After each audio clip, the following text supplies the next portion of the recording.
देवीश्वरे भगवती कुन्दुवे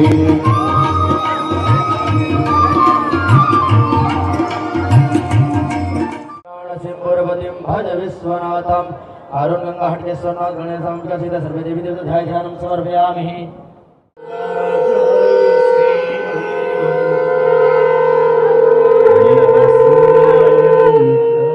करनी सेना अध्यक्ष द्वारा शुरू की गई मां खारून गंगा आरती की परंपरा अब विशाल रूप लेने लगी है। प्रत्येक माह की पूर्णिमा की संध्या को बनारस की तर्ज पर इस महाआरती का आयोजन किया जाता है। निरंतर क्रम में 11वीं बार संपन्न हुई, जिसमें शहर भर के श्रद्धालुओं की भारी संख्या में उपस्थिति रही।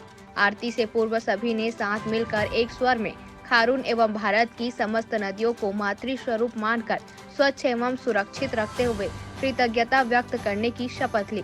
साथ ही इस बार की आरती में विशेष रूप से मितानिन बहनों द्वारा किए जा रहे सामाजिक कार्यों के लिए सम्मान किया गया।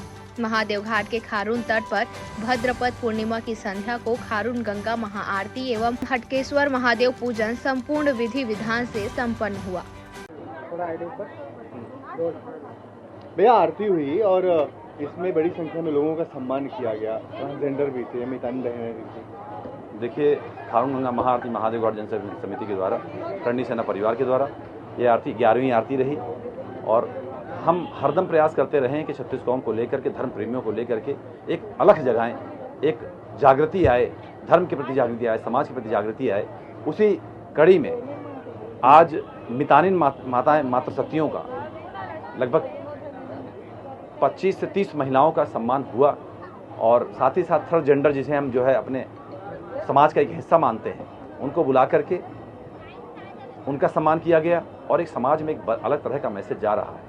खारून गंगा महाआरती जिस प्रकार से आज पूरे प्रदेश में, प्रदेश ही नहीं पूरे देश में जिस प्रकार से नाम कर रही है, छत्तीसगढ़ का गौरव बढ़ा रही है, छत्तीसगढ़ का नाम बढ़ा रही है, मुझे पूर्ण विश्वास है आने वाले समय में खारून गंगा महाआरती को, छत्तीसगढ़ को खारून गंगा महाआरती के नाम से जाना जाएगा पूरे देश के अंदर। आने वाले समय में वार्षिकोत्सव इसका जो होना है, बहुत ही विहंगम दृश्य, बहुत ही विशाल आयोजन दिसंबर की 26 तारीख को होने जा रहा है। पूरा छत्तीसगढ़ ही नहीं अभी तो पूरे भारत में उसकी गूंज उठेगी। मुझे पूर्ण विश्वास है पूरे सनातन धर्म के लोग जो मिलकर के जिस प्रकार से इस आरती को संपन्न करवाते हैं, मैं उनका आभार व्यक्त करता हूँ, पूरे प्रदेशवासियों का आभार व्यक्त करता हूँ। जितने सनातन धर्म से जुड़े माताएं बहनें, युवा साथी हैं, सभी का मैं इस मंच के माध्यम से, इस समिति के माध्यम से, करनी सेना परिवार के माध्यम से बहुत बहुत आभार व्यक्त करता हूँ।